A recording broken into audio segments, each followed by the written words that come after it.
Welcome to the Cabinet Maker Profit System podcast and YouTube channel.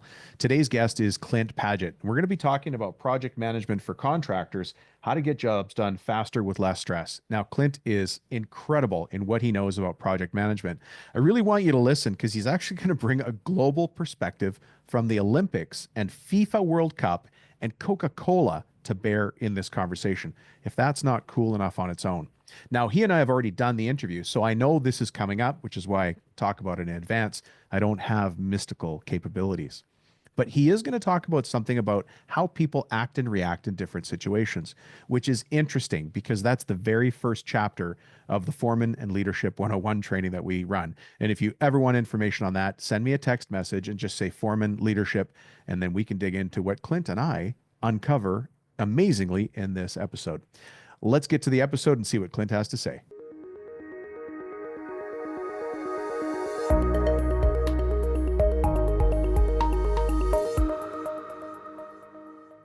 Mr. Clint Padgett, how the heck are you? Doing great. How are you, Dom? I'm good. It's nice to see you again. Good to see you as well. It's been 2-3 months since we originally started talking about having you as a guest here. You're a busy guy. Yeah, it's been a while. It was the month of January. I was in Milan for almost the entire month, planning the Coca-Cola's activations around the Winter Olympics coming up in 2026 in Milan Cortina. And then in March, I was here in North America in the US, in Atlanta, planning Coca-Cola's activations around the FIFA World Cup. It's going to be in North America in 2026. So yeah, some pretty first quarter was busy. Yeah. And right now, all of the cabinet makers and mill workers are thinking, am I listening to the right show? What?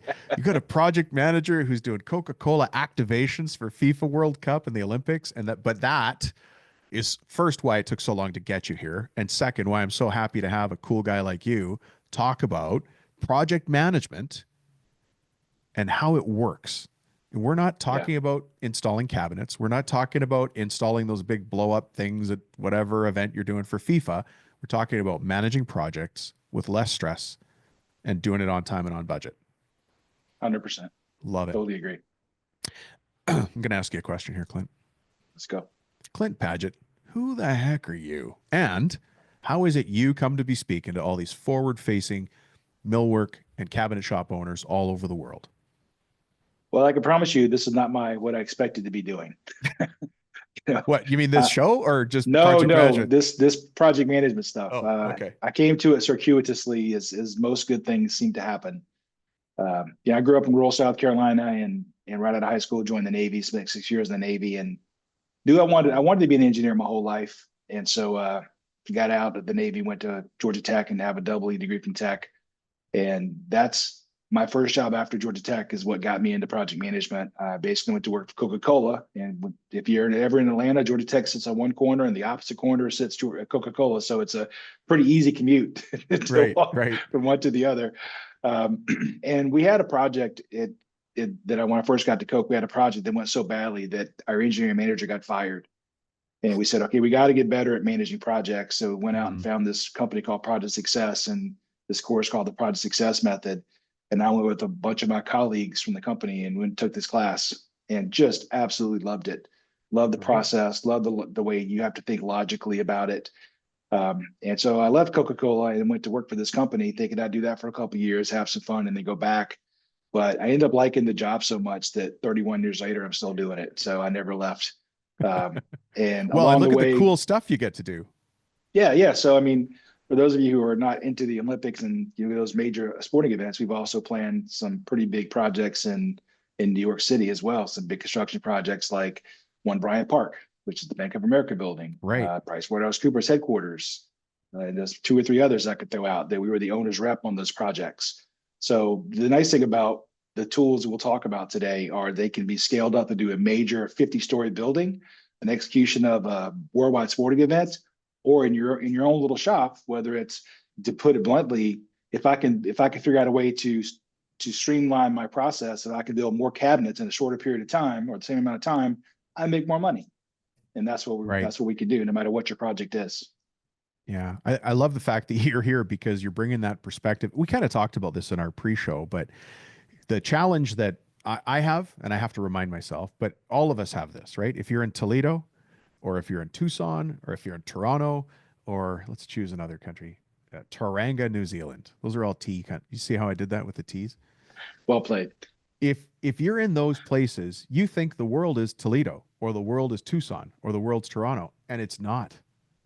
But a project manager in Toronto, I got to say it right, Toronto, right? Or a project manager in Tucson or Tallahassee, they think they're, because we wake up in the morning, we get in our truck, we drive to the shop or we drive to the job site. And then all the people we talk to are from Tallahassee. All the people we work with are from Tallahassee. All the jobs we're doing are Tallahassee. We start to think the world is Tallahassee. And then I got Clint Padgett dropping in on the show. And he's like, I was just in Milan, as you do. And then I was over here. But you're still talking about the basics of project management, and you brought it down to a kitchen level. Like if we're installing a kitchen or doing a full reno on somebody's place, how cool is that? We're still talking about the principles of project management. Absolutely are. I can give you a quick anecdote as well as an introduction. So every story that I talk with you about today will be my personal story, except this one. This one was the founder of the company, Dr. Tom Clark, was teaching our course, the one that I took as a Coca-Cola employee. And he said there was a guy, he tells me the story, there's a guy in the class, he actually built houses for a living, and he came to the class and he was bored. He was reading the paper, sitting in the front row, just completely not paying any attention. And we got to this topic we talk about called the time cost trade-off. And the time cost trade-off is where you're going to spend money. Let's say I'm going to air freight something, which is obviously going to cost money. But by doing that, it's going to save me so many days on the project. And as long as each day on the project is worth enough money to me, it'll overcome the amount of spending on the air freight, right? He says, once we talked about that, they said the guy sat up, started taking all of his notes. After class, wanted to get caught up on all the notes. And then Tom was helping him with building his, little plan for how to build a house. And at some point, the guy said, so Tom asked him, well, what caused you to be interested? He says, well, I realized that I only have my time per year is finite. But if I could figure out a way to build more houses per year, I make the same amount of money on each house. I'll make more money in a year. And so that's the idea behind it is you're not doing more with less. It's how can I fit more things in by doing things more efficiently, more effectively, and most importantly, doing the right thing at the right point in time. There's so many directions I could go there. Have you ever been there for a takeover when another PM team or crew was doing the PM job and you had to come in? So you're nodding. So I'm, and for people who are listening to this as a podcast, it's a YouTube video. If you want to see our shining faces and our dark, thick gray hair. You said gray. I said thick and dark hair. But I speak for myself. Well, me too. The reason I don't have fake backgrounds on Zoom is because you can see through my hair. You can see that it's not. So I don't do that. I just have the real background. Anyways, if you've been part of a takeover where another project manager team or something, we don't have to name names, wasn't doing the right job and you came in, can you tell us what wasn't going right? What were those mistakes that caused the flag to go up, that caused them to get escorted out and you to get plopped in? We love working on projects in the very beginning, but we often get called in when one is in the ditch, and our job is to help get it out of the ditch. So I think there are a lot of reasons why it could be in the ditch, but I think one that comes to mind right away is I used to think that, so I've written a couple books on project management, and in researching one of them, I thought communication and conversation were the same thing. And I came to find out they're not. So communication could take the form of one way. I can text you something, I can email you something, I can leave you a voicemail, I can send you a letter, right? These are one-way communications, where a conversation is an oral exchange of information. It's a dialogue that has to happen. And you think you might communicate well, but if I don't receive that in the right way, I may mangle your message, right? So you may tell me something and I'm going to hear that through my biases, through the way that I define terms.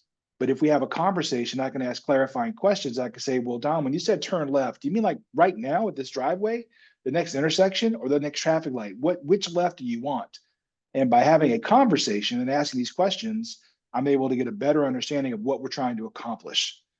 And so what we find is a lot of times we walk into these situations, the project manager, who is, of course, very smart and very experienced, they make the mistake of saying, I'm going to save my team time and I'm going to build a plan.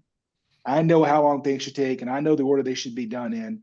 But what you're doing is you're losing the accountability, because now, since you assigned it to me, I don't really feel that accountable to it, right? And if you say, Clint, how long will this take you? I'd say, oh, well, first of all, that's not my task. That's Joe. Joe does that, not me. Mm. Oh, well, let me go talk to Joe. Or well, how long? You gave me a week. I need at least 3 weeks. So by having these conversations and involving the team, we build a plan that we can then execute. And I think that's one of the things that ends up driving projects into the ditch is this idea we're saving time by not spending the right amount of proper techniques on the front end to plan the project. I'm putting my hand up as if I'm in the back of the class. Yes, sir. This is going to sound like a slight, like I'm calling out a certain population, but I'm not. When you've got project managers, let's say under the age of 30, who are Mhm. used to an digital online world, like I'll send a text message, that's enough. Yep. Or I'll send an email, that's enough. So you're nodding a little bit. Yep. How do you, because we're obviously bringing new people into the team, we have to train them and grow our team and we want to provide opportunities for people. But how do you deal with that when somebody goes, no, man, I'm not going to call the guy. I can do it with a text. And you Yeah. just came back and said, as the leader of the project, I mean, you're doing this for Coca-Cola. You're doing this for Coca-Cola at FIFA World Cup, or you're doing it for Coca-Cola at the Olympics. So your Yeah. room for squeaking by with no accountability is less than zero. Yeah. So now you've got a Yeah. new person coming on going, no, we can do this all by text. We don't have to talk to people. Yeah. The good news, Dom, if you show them how to do it once, then they see the value. But at first, Mm. that is exactly what you hear. So, oh, I don't need to do this. I can just send a message. And so let's dig in there a little bit. So why do people want to default to one-way communications? And I believe it's because we as human beings have this burning desire to want to check things off of our to-do list. And it's going to be really easy to check it off my to-do list if I sent you a text message saying it's done. Mm. What I don't want to do is pick up the phone or walk down the hallway and talk to you, tell you here's what I did, and then have you look at me and go, well, that's not right. That's not what I wanted. What I wanted was this because now I'm not done and I've got more work to do. So let's think about there's a reason people like to be in silos. And I'm not suggesting that the only form of communication we have is conversation, but I'm saying people tend to abandon that one. And that's not in their toolbox at all. And we need to start with that. So I Yeah. find that text messages, emails, these are great ways to recap a conversation that you just had. Hey, here's what I heard you say. It's a great way to get answers to yes, no questions. But if I see a flurry, I even have this happen on my team here in the office. I'll see a flurry of emails and I'm copying on, go back and forth, and I'll jump in and say, stop. Y'all need to pick up the phone. One of y'all call the other and have this conversation because you wasted so much time with this back and forth and misunderstanding. Just pick up the phone. Just pick up the phone. Yeah. And you have to just educate them. And I'm not saying we're not going to use text messages. My son's name is Hamilton, so Hammy. He's 17. He's big, on his phone. I'm not saying we're never going to text him. What I'm saying is that's not the only way we're going to communicate. We're going to have conversations to get the tough stuff figured out. Then we can text and communicate other ways after that. We have to Yeah. have this conversation up front. Hey, are you curious about ways to develop your foreman and make him or her into the best leader that your floor or install crew could ever have? Well, we've got something here for you. It's called the Foreman Development Self-Assessment and Career Planning Tool. It is a fantastic tool. It's being used by cabinet and millwork shops right now, and you can see it as well. Just send me a text message. My cell phone number is 315-903-7853, and just say Foreman Tool, and then I'll know which one to send you. I'm really glad we're having this conversation because I think what's happening in trucks and sprinter vans all over North America is people are saying, I got to give this episode to my PM. I hope Even though so. the even though the show is aimed at the owners Yeah. of these types of businesses, it sounds like this is a great way to, if I'm the owner of a cabinet shop, let's say cabinet, millwork, whatever, Mhm. cabinet shop, and I've got a couple PMs working for me and a big crew, install crew, and I've got some new PMs coming on board. At some point, you just get tired of saying, guys, pick up the phone. Not all of it's going to be solved by text. That job went off the rails 3 months ago and we stopped communicating, which is what I'm hearing you say, correct? Yep. Yeah. It would be so nice to say, you should listen to this podcast with Clint Padgett. Let him talk. Let's talk about it afterwards. So I'm trying to sell this to you folks. Give this to your PMs if you want to see the opportunities for how other companies are running project management projects, doing their PM on things. Yeah. And I mean, let's take it a step up. So let's say I am the owner of a shop, and I can expand this to large corporations or small, mom and pop single person companies as well. If you have a sales team that's out there selling things that we can't produce, we being the mill workers in the shop, or in my case, engineers in the field, whatever. If we can't produce it, then we're not going to make money. So yeah, great job selling that. We can't make it. So good luck on getting paid. On the other hand, if we're building things that there is no market for, we're not making money. So as an owner of a business, the only way I make money is if I'm selling something that we could actually produce. So that means sales and marketing and the execution team have to be working hand in hand. Right. And so that comes through a conversation of, hey, we can't do that. That's not sustainable. You can't hang it on the wall there. That's going to weigh too much, or it won't support it. Whatever the situation is, have those conversations up front. Say, here's what we could do, but it's going to be slightly different design. And will the consumer accept that design or not? But having these conversations, you get all that stuff out up front, as opposed to, we probably have all been in a situation where the sales guy is all happy because he sold this big piece of work he's going to get commissioned on, and the people doing the work are like, you can't do that. It doesn't work. There's still the laws of physics we have to deal with, and that's not going to work. So you have to communicate together. Yeah. Because you teach project management. Correct. When you're looking across the classroom of people, are you able to pick out behavioral styles or something people are doing to say that's probably not the right, that person's not coming to PM with the right mojo? And again, don't want to call anybody out, but are people that are more level-headed better for this role, or is it people who are prone to emotional ups and downs? I think that you can get better at anything you do, provided you recognize that maybe you don't do it well in the first place, and then you're willing to make the changes, right? That's everything for me, by the way. Yeah, I'm the same. The older I get, the more I realize I am really not good at anything. But that means you're smart, because the dumber you are, the smarter you are, right? The more you realize how dumb you are, the better off you are. Yeah. So I think one of the challenges that I do see a lot is, especially in larger organizations, that the person with all the great technical skills ends up being promoted to become the project manager. And I always laugh and say, is that really a promotion? Maybe it was a demotion, but swan song. But the problem is there'll be a percentage of those people who realize at the very beginning that they don't like this project management stuff, and they like doing the actual work. And then they keep giving themselves more and more of the stuff that they enjoy doing. And then therefore nobody's actually steering the ship, which is one problem. So you have to recognize, hey, this is not what I'm cut out for. I don't want to do this. I want to go back to just being responsible for, making this level and plumb and beautiful. And I don't want to have to talk to Joe, Frank, and Clint and Dom. I don't want to do that. Right. So you have to recognize it's not your cup of tea, and then be willing to say, that's not what I want to do, and then go back. So that's one thing. I do think if you're up and down, you have to be able to tone that. You have to dampen it out, because you have to be able to talk with people in the way in which they want to be talked to. So my old boss, who I dislike immensely, I really seriously, in all seriousness, I do not like the man personally at all, but he did recognize, because he yelled at everybody, but he never yelled at me, because he realized that I would not react well to that. I work 150%. I'm going to give you everything I got. And if I'm doing it wrong, tell me I'm doing it wrong, and I'll try to do it better. But if you're going to sit there and yell at me, I'm done. I'm shutting down. So he recognized that, and he treated me different than he did everybody else. So you have to understand each person you're talking to, how do they need to be spoken to? And some people might react better if I'm going to send you an email in advance saying, hey, just so you know, I want to talk. Here's what I want to talk about.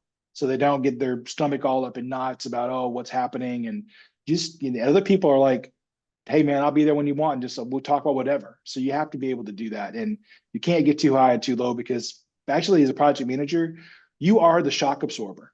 You are that buffer between the customer and the team, because they're both going to say really bad things about the other side. And of course, you can't be the pass through. You got to soften that and say, yeah, here's what I think you want me to tell them, and I'll tell them that instead. So you have to be able to, not too high, not too low.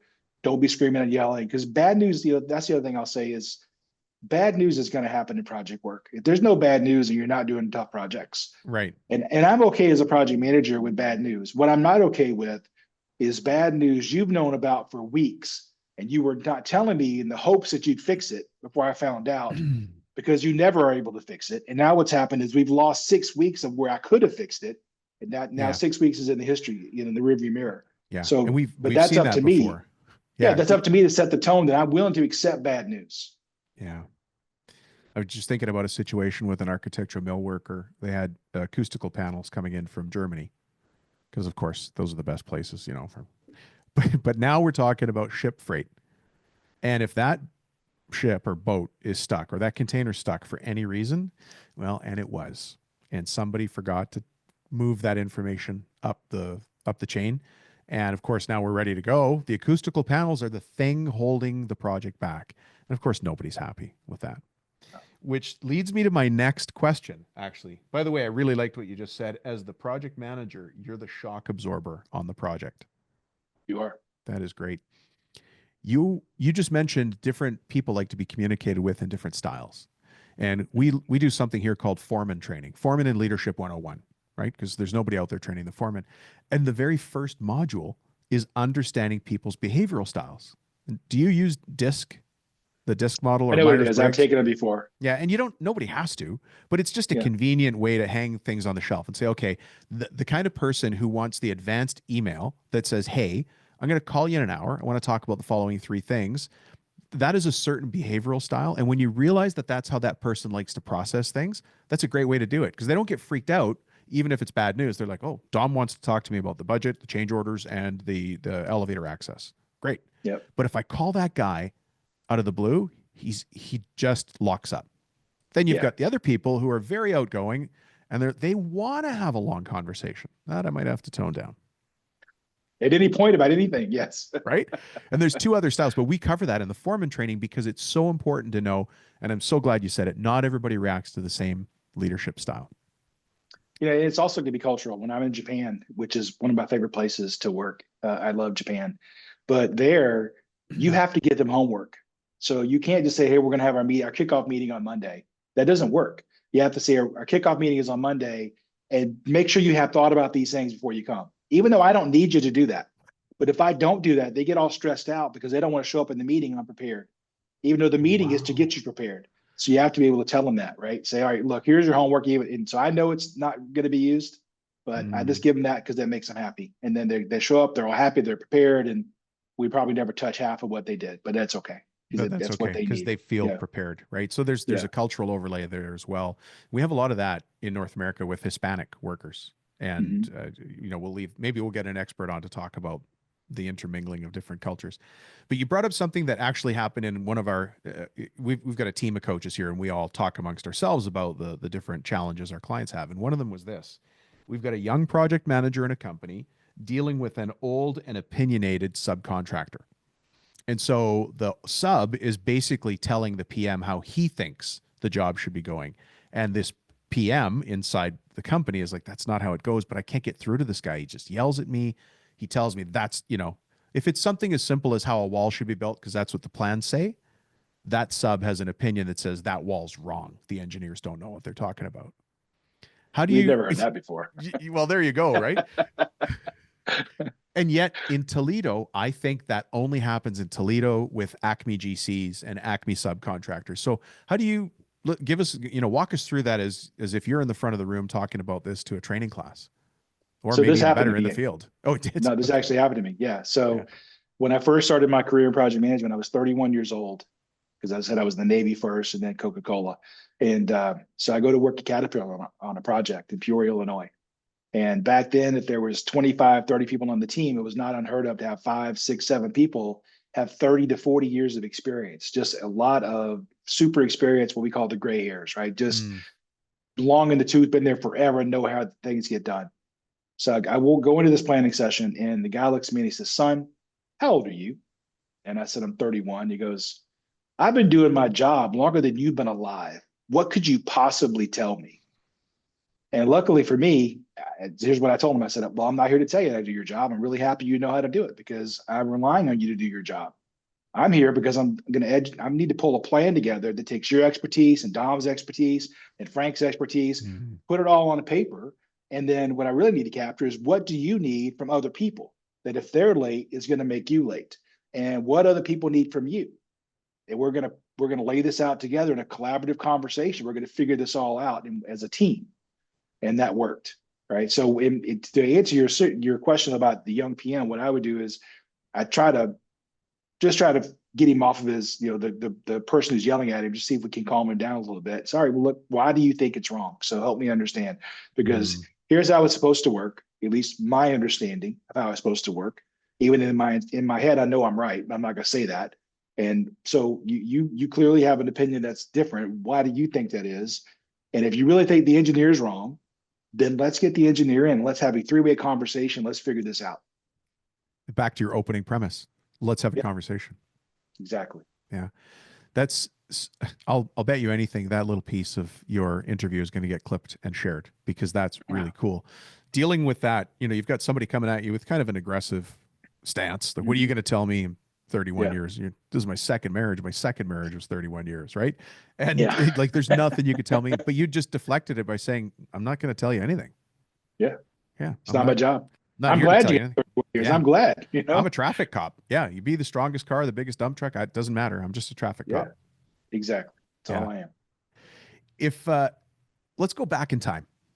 I feel like now we need to insert the music. We're going to go. But if you took the day one Clint Padgett out for coffee, what would you, knowing what you know now, what would you advise day one Clint Padgett, day one project manager Clint Padgett? I don't have to know everything. That's really the thing, is the project manager, you don't have to know everything. The way I look at it is, I have to be smart enough to understand what you're doing. I may not be able to do it.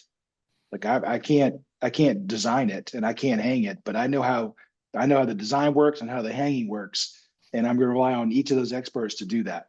So I think first we come out, we think, well, this is my job. Now I have to be the expert in everything. And I have to say something. I have to always be talking.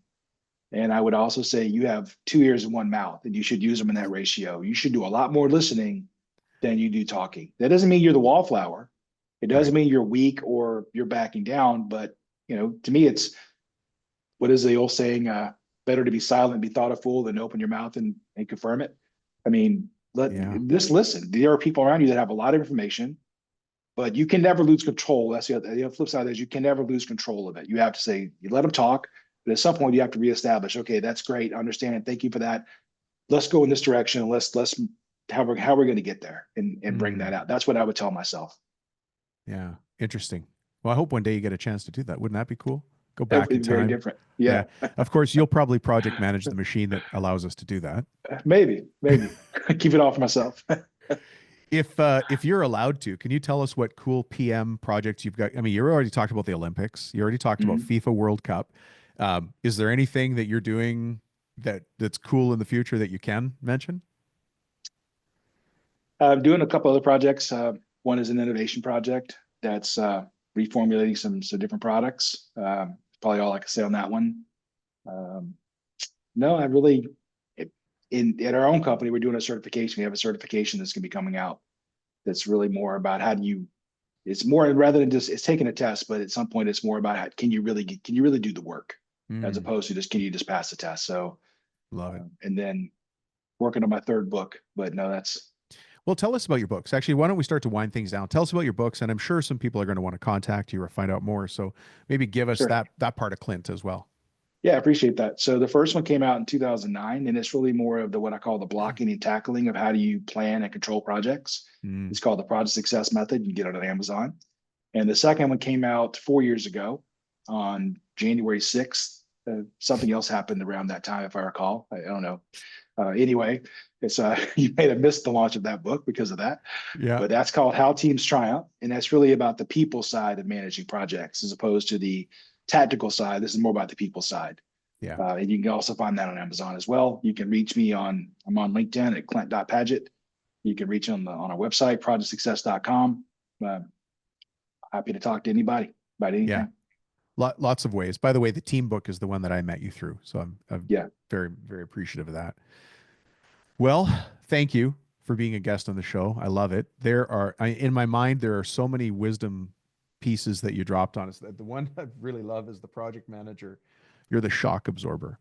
And how many times is that the case? I mean, it's true for foremen as well, foremen and supervisors and leaders, site supers. You're taking in a lot of energy, I'll say, and heat from both sides, 3 sides. It's the same with the PM. And keeping that, I want a PM that's cool, calm, cool, and collected. Yeah. Yeah. You I know? think the funny thing is I've seen situations where I walked in where two people on my team were yelling at each other, like the customer and this other guy were yelling at each other.